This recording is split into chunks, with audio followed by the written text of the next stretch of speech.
All right, Brian, you are up next, buddy. What do we got? What are we looking at today? Got to look at the Bengals and Ravens, and my man Joey B was slanging that thing. Really stepped it up this week. I mean, we've seen it creeping along. Obviously, the Bengals have been playing well, but I think this week was the week that we finally got to see all the parts starting to come together. Defense played a lot better than they had in weeks past, and took care of Lamar Jackson and the Ravens pretty soundly. But first, we'll start off by looking at Joe Burrow. And then later on, we're going to look over at the other side of the ball for the Bengals and see what they did to stop Lamar. So we got 11 personnel, shotgun, twin backs, trip right. But that twin back is actually the tight end, CJ Uzoma. Is that his name? Uzoma? Oh, we're 27 seconds. Yeah, Azuma. Yep. Uzoma. Yes, that is the Is wrong that the other one. clip? That's the other clip. Oops. There we go. There we it go. is. My fault. Same game, different clips.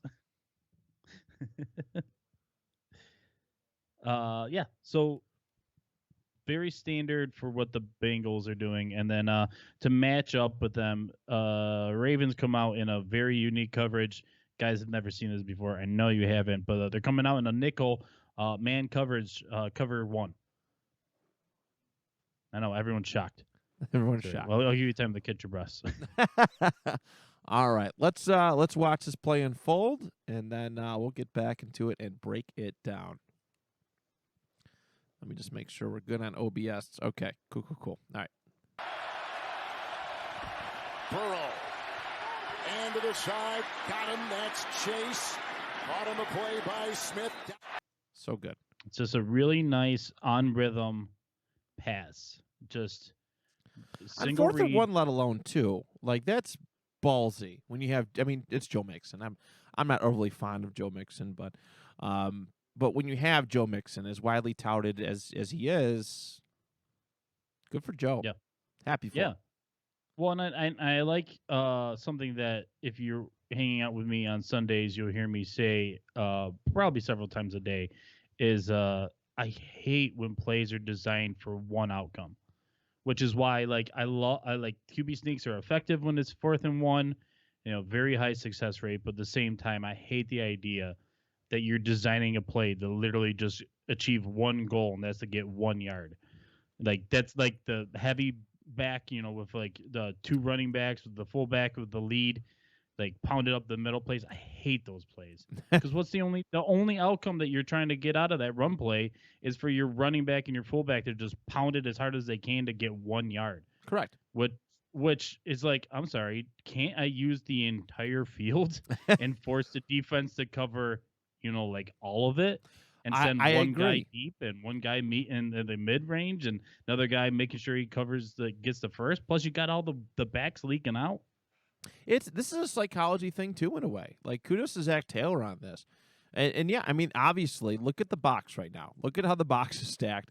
Yeah. The Ravens are obviously playing for the run. I mean, they have some guys. They have guys in coverage, no doubt, but they're playing ready to defend the run. And Taylor's like, nope, we're not going to do it. Joe B, go throw it out there. Yeah, because in all honesty, with the way that the formation is set up, with the 2 wide receivers to the right, Azuma on the right-hand side of Joe Burrow, and then Mixon to his left, a handoff stretch play to the right or just like a run to the right makes a lot of sense. You'll have the hybrid tight end help with the clear out lead block.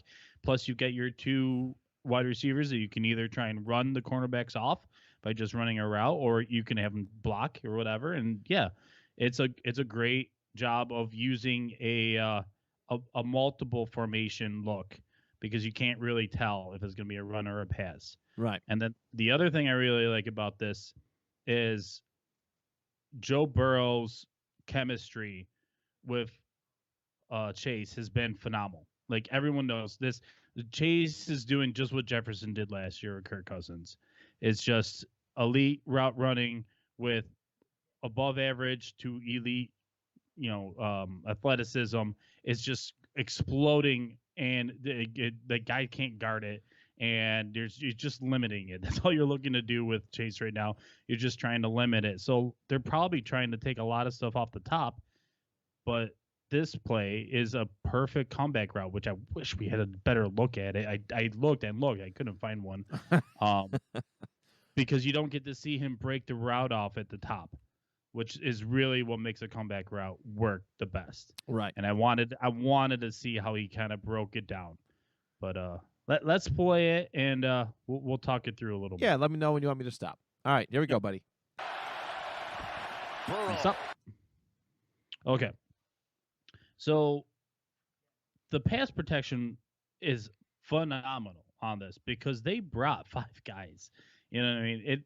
That is a lot of times ends up being a win for the defense. Evenly matched offense feels okay, but most of the time, 5 guys on defense rushing 5/6 blockers on offense. A defender normally gets home, especially as quick as Joe gets rid of the ball here. He's going to mitigate that, but at the same time, they just struggle to get to Joe Burrow. I don't know what it was. The offensive line did a great job today, and Joe used the pocket really well too. Quentin Spain, baby, Quentin Spain.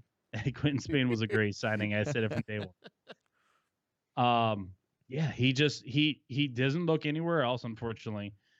So right now he's staring down at Jamar Chase, and that's okay because I can tell by the time that he has pulled his arm back that Chase has already reached the top of his route, and he just knows that, all right, now it's time to throw the ball. He probably could, in all honesty, it's kind of cliche, but Johnny Unitas and the Colts back in the day, Andrew would love this. They used to go out and practice in the dark. They would throw passes in the dark. And I think the Niners did that stuff too. But that's what this is, man. That Jamar Chase and Joe Burrow could run this route 1,000 times in the dark, and they'll more or less have this exact same. Isn't this like scary? Yeah. How this came about? Like Mm-hmm. they legit gave up. I mean, everyone called them stupid. I mean, not everybody, but everyone's like, really? You're not going to draft Penei Sewell, Right? an offensive lineman to guard to protect Joe Burrow, and you got Jamar Chase, and he drops a bunch of big passes. Oh yeah, in preseason. preseason. He's a bum. Yeah. Hey, dude, I passed over him in fantasy, and I'm pissed off. Hate it. Absolutely hate it. Yeah, I don't have him in any leagues. Yeah, so right now, without being able to see it, just know that Chase is now working his way back to the line of scrimmage. So we can finish this off. Yes. Yep. And to the side, got him. That's Chase. Caught him a play by Smith. And it's because of his success in other games that there's film out there on Chase now that he can start using old film to be bluffs in new games. Something that as a rookie, you have nothing of at all. But as you play each game, you're putting more stuff out there and you have more opportunities to play the routes in slightly different ways and get off the line in slightly different ways because that's its own chess match. You see pass rushers and offensive tackles constantly changing what they're trying to do, how they're trying to win. It's the same thing on the outside with the cornerbacks and the wide receivers. Wide receivers are constantly trying to show different looks, so you don't ever have a tell. You don't ever have an easy guess as to what exactly they're doing with their feet to set up a route. And Chase is going to be one of those ones for years, which is don't even bother. Just stick with them as best as you can, and that's all you can do. There's just certain guys that's what this is. That's what it's like. AJ Green for years was like this. It's like, don't worry about it. He's going to beat you up the line. Just stick with him and try to keep the quarterback from throwing towards him. Right. You know what I mean? Yeah. I mean, dude, we're almost on week 8. I think he's almost at 800 yards receiving right now. He just put up he just had 201 yards or something like that in this game. Like, Chase is unbelievable. On one of the best cover corners in the league in Marlon Humphrey. Yes, at that.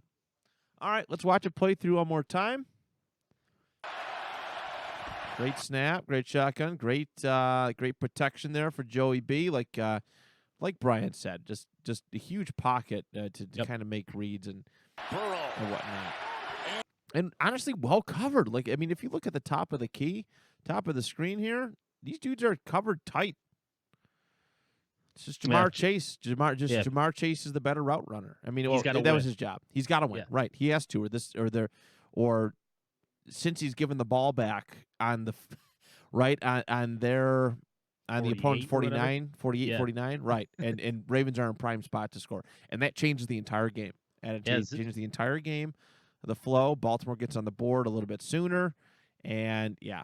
And to the side, and there it is. Chase. Very ballsy call, Play by Smith. But it's got to feel great for the Bengals when the coaches put faith in the players and they put them out there to go make a play in a big spot early in the game. Say, hey, we're across the 50. This is our motto. If it's manageable, we're going to try and convert every time. Right. Obviously, if that was 4th and 20, I don't think they're going to be trying to go for it. So the next play, the very next play, is a touchdown pass to Uzomah. It is. It is thing of beauty. Let's take a look at how that unfolds. Yeah, we don't need to break this one down. It just how important that conversion ends up being with this play right here. Right. Tate on the move, blocked by Williams. Long pass downfield, and there he goes, Uzomah. Dancing down there with Levine and Humphrey, and he breaks the tackle and takes it in. Well, it's a different drive. Is it? Yeah. Go back. No, it is. They have 3 points in this one. Oh, they kicked the field goal. Damn it. Both of them have 3 points. But it's cool. It is still a cool play. Tate on the move. Blocked I by double check Williams. because it seemed like it was 40 seconds later. And there he goes, Uzomah. Dancing down there with Levine. Apparently, Joe Burrow didn't have any highlights between 1 minute left in the first quarter and the middle of the second quarter. Yeah, I don't believe that. I don't All right, either. that doesn't make it nearly as cool then. I don't either. All right. Moving on, my friend. Moving on. 319! 399! Cut! 33! Yeah, spot. 258!